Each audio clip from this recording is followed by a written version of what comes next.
आधी येमन येथील विदेशी नागरिकांच्या कुटुंबियांचं अवैध वास्तव्य आणि त्यानंतर ईडीच्या छापेमारीनं चर्चेत असलेल्या जामिया शिक्षण संस्थेला पुन्हा एकदा झटका बसलाय। आदिवासींकडून बेकायदेशीरपणे पद्धतीनं जमिनी हस्तांतरण प्रकरणात एका वकिलांनी केलेल्या एका दाव्यात न्यायालयानं ती जमीन मूळ आदिवासी कुटुंबियांना परत करण्याचा निर्णय दिलाय। यामुळे आधीच वादाच्या भोवऱ्यात सापडलेल्या जामियाला आता नव्या अडचणींना सामोरं जावं लागणार आहे। महाराष्ट्रात अनुसूचित जमातींना जमीन प्रत्यार्पित करणे अधिनियम 1974 सन 1975च्या अधिनियम क्रमांक 14 अन्वये ॲडव्होकेट सुनील चामऱ्या वसावे राहणार केलापाणी तालुका धडगाव जिल्हा नंदुरबार यांनी तहसीलदार अक्कलकुवा यांच्या न्यायालयात मौजे पिंपरीपाडा येथील शेतजमिनी सर्वे नंबर 4/1 क्षेत्र 1.21 हे आर आणि सर्वे नंबर 4/2 क्षेत्र 0.78 हे आर याच्याबाबत अर्ज दाखल केला होता।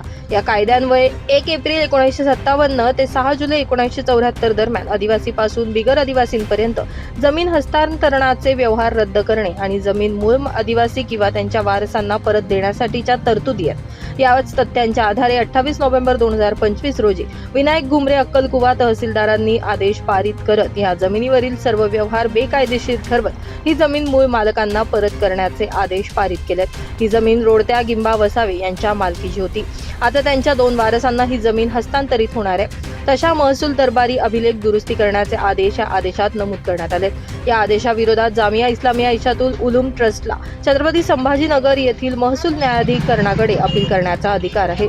आधी विदेशी नागरिकांचं बेकायदेशीर वास्तव्य, त्यात झालेला गुन्हा, त्यानंतर ईडीची झालेली कारवाई, विदेशी मदतीबाबतचे परवाने रद्द, आता जमीन बेकायदेशीर हस्तांतरण या सगळ्याच प्रकरणामुळे सध्या जामिया शिक्षण संस्था चांगलीच अडचणीत आली आहे। यामुळे या जमीन प्रकरणात आदिवासी बांधवांकडून लागलेल्या निकालानंतर या जामिया संस्थेनं अशा पद्धतीनं आणखी काही जमिनी घेतल्याच्या चर्चा देखील आहेत। या प्रकरणात देखील अडचण निर्माण होण्याची शक्यता आहे।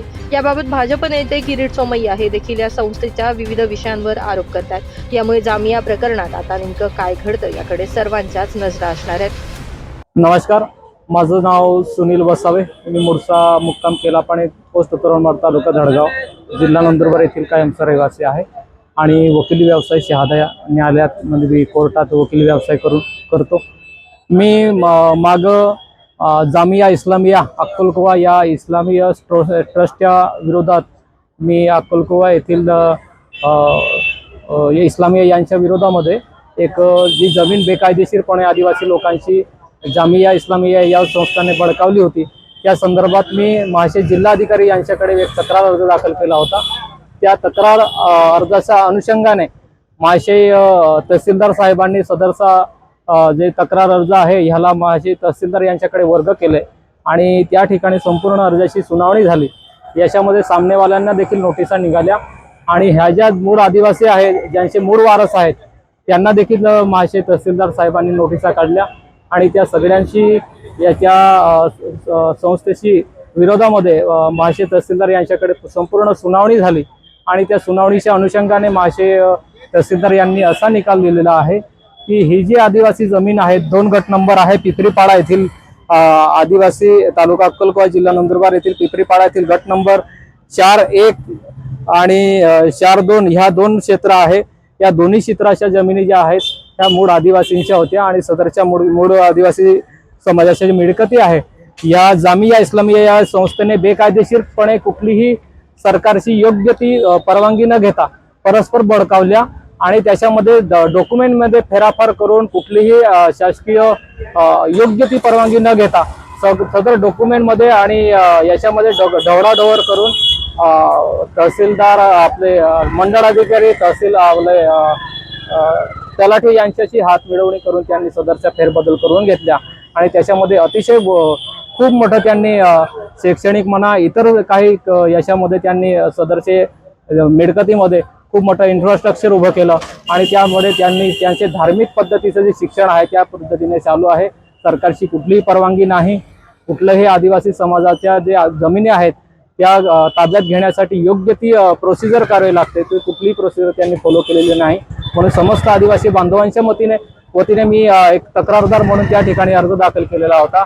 याच्यामध्ये माझं वैयक्तिक कुठलं हित नव्हतं, परंतु आदिवासी समाजाचा मी सुशिक्षित नागरिक असल्या कारणाने मी त्या मुद्द्याला हाताळलं। त्याच्यामध्ये संपूर्ण आदिवासी समाजाच्या वतीने मी त्या मुद्द्याला योग्य त्या पद्धतीने आम्ही सुनावणीसाठी हजर राहिलो आणि महाशय तहसीलदार यांनी त्या दिनांक 28/11/2025 रोजी निकाल दिला की सदरच्या दोन्ही ज्या मिळकती आहे, ह्या मिळकती मूळ जे त्या जमिनीचे मालक आहेत किंवा वारस आहेत त्यांना सदरच्या जमीन ताब्यात देण्याचा माशे तहसीलदार यांनी आदेश केलेला आहे आणि त्याचे मूळ वारसांना तो ताबा दिला पाहिजे। तशी दुरुस्ती फेरफार नोंदीमध्ये घेतली गेली पाहिजे आणि याच्यामध्ये त्यांच्या सदरच्या मिळकतीमध्ये जामिया इस्लामिया या संस्थेचा कुठलाही अधिकार नाही असं स्पष्टपणे निकाल दिलेला आहे। त्याच्यामुळे समस्त आदिवासींचा हा जो विजय आहे हा माझा वैयक्तिक कुठलाही विजय नसून समस्त आदिवासी समाजाच्या वतीने खूप महत्त्वाचा मुद्दा आहे। याच्याकडे संपूर्ण आदिवासी समाजाने याच्याकडे लक्ष दिले पाहिजे आणि या मुद्द्याला आपण योग्य ती न्याय मिळवून दिला पाहिजे। धन्यवाद। ब्युरो रिपोर्ट, आपला खबऱ्या न्यूज, नंदुरबार।